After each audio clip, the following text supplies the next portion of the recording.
Thank you very much. Here we go. Thank you very much for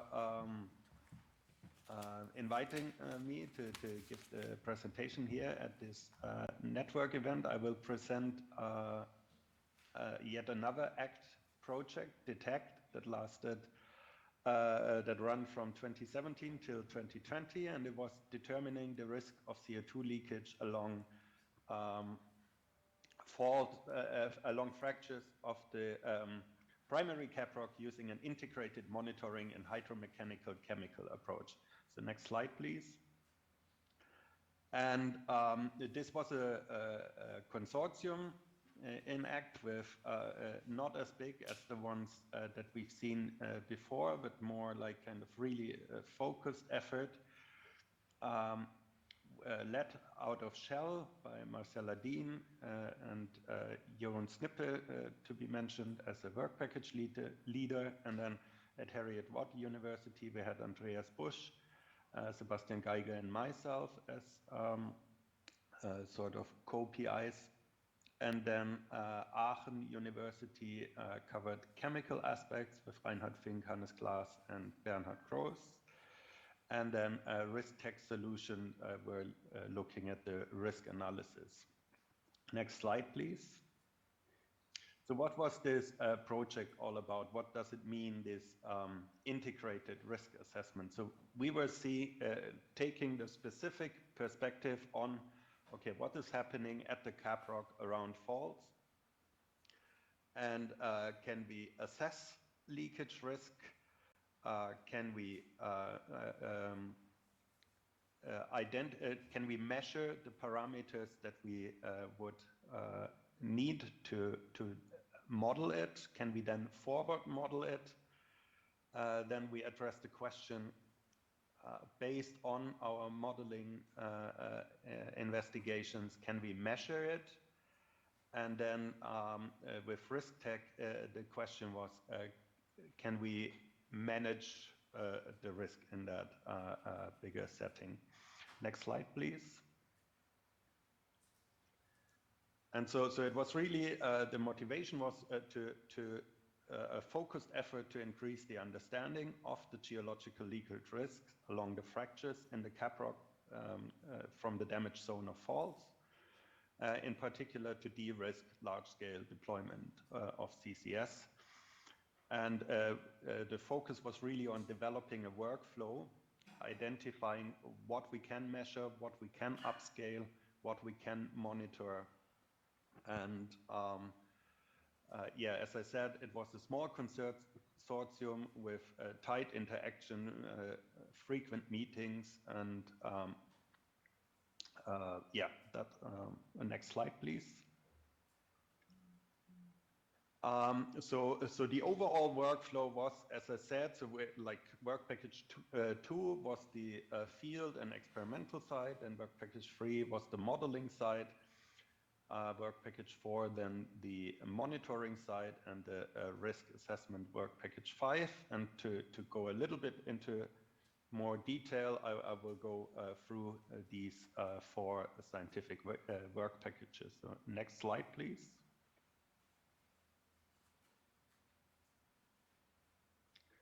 And it's a finished project, so we were quite active in attending conferences and workshops, and I would claim it was quite a success in terms of results. So we have currently 10 publications, more to come, and of course I don't want you or don't expect you to go through these here. So what I would want to highlight is we still have an actively managed website that is based at Andreas Busch's Energy Group website.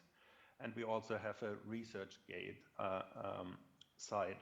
So if you want to learn about more details around the various aspects, that's the place where you will find that. Next slide, please. So coming to the experimental and field side, so it was really about fracture flow, mineralization, and clay swelling as and fracture flow in particular with respect to the impact of geomechanics.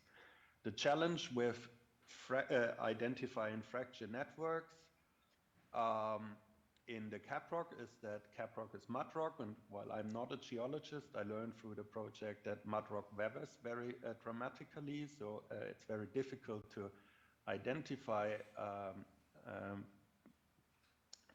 like original fracture networks in outcrops, but there are various ways to address that issue. So there's an underground laboratory in Monterrey in Switzerland, drilled through a fault zone where we have galleries that you can see here in the left, where we can really study the fracture networks there, or we can look at in quarries where it's freshly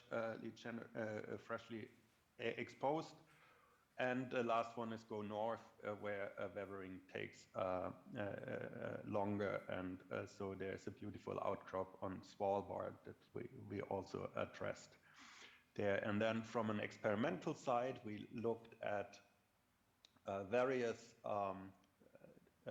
fractures induced in cores, studied the stress-perm relationship from them, and did also chemical experiments in like understanding what it takes to precipitate in temperature and pressure gradients in capillaries. And so these fracture networks and the results from the experiments then fed into work package 3. So next slide, please. Or actually, you can skip one slide. I've already talked about that. Is then fracture characterization and modeling. So here we had to bridge essentially 3 scales. So the fine scale, that's where the individual fracture sits.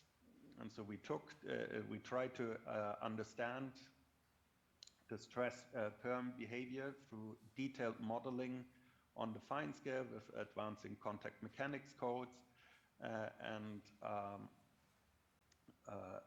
and also with simplified representations using a Darcy flow in or pseudo Darcy flow in a fracture and coupling that to a mechanical model that tells us how the apertures deform under stress, and we were able to match that to the experimental results. Then the next scale is the fracture network scale. So we use the networks that that the field team was able to collect and stressed these fracture networks by expanding a fracture network model codes to account for stress, and then fed the fine scale permeability, stress permeability relationships into that to identify upscaled flow properties of these fracture networks. And then we fed that into large scale models. And I would like to particularly highlight a site in Utah, the Green River site, where there's a naturally leaking reservoir, or a natural CO2 reservoir that is leaking, that has been heavily studied. So there are models for fracture networks in there. And so we were taking our like the whole workflow, the whole understanding in forward modeling the storage side, and a really positive take-home message there is that the macroscopic quantities matched very well in a forward modeling framework. So we could get the overall location right, and then we could also get the integrated flux correctly in this location. So that gives us confidence in the workflow, and that could then be applied in Norwegian, in North Sea reservoir settings. So next slide, please. Or like, yeah, we can skip that one again. And so then with that, we had leakage rates we could assess leakage rates, and then with that, or like calculate leakage rates, and then we could go through various monitoring technologies and study whether they would actually be able to assess them. And then next slide, please. Or again, we can skip that one. And then look at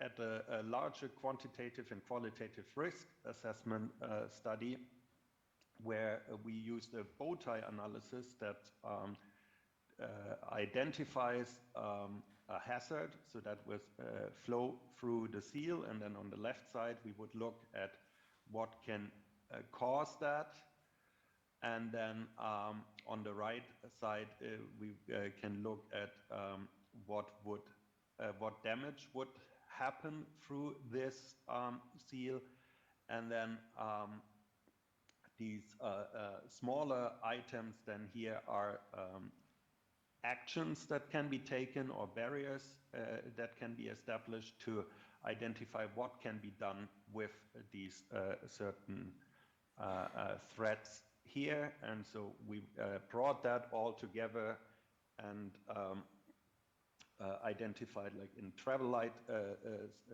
traffic light systems, how to like what can be done, and so this is all published and available. And so next slide, please. Yes, we can skip that again. And so yeah, like this is just another overview of the project. So we did experiments and field studies, upscaled them in modeling attempts, identified whether we can monitor or what technologies would allow to monitor them, and then we embedded that in a larger scale risk assessment. And overall, the forward modeling seems to be working, and we are confident that that workflow could be applied in deployment, in like implementations of CO2 storage sites. And with that, I'd like to close, and if you could just quickly go to the next slide.